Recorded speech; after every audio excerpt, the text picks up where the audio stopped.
Ngayong Agosto 25, ating kilalanin ang mga bagong bayani ng ating bayan.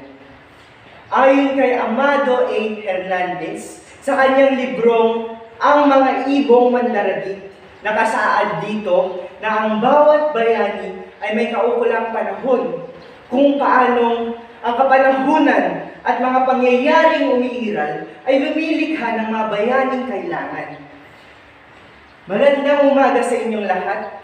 Ako nga po pala si Michael Paul Abuanan, kumukuha ng Bachelor of Elementary Education, at ngayon sa inyong harapan, ako'y magtatanong-pati patungkol sa OFW bilang mga bagong bayani ng ating bansa. Ang ating mga OFW ay mga tahimik na bayani.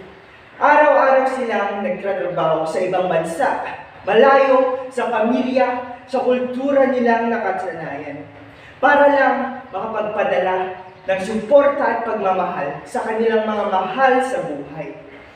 Hindi madali ang sakripisyong ginagawa nila. Sa bawat perang pinapadala, may kaakibat ng pagod, lungkot at pagtitiis. Pero ginagawa nila ito dahil sa pangarap. Pangarap, pangarap, pangarap. Pangarap para sa mas magandang kinabukasan ng kanilang mga mahal sa buhay, ng kanilang mga pamilya. Kaya't marapat lamang silang kilalanin bilang mga tunay na bayani ng ating panahon.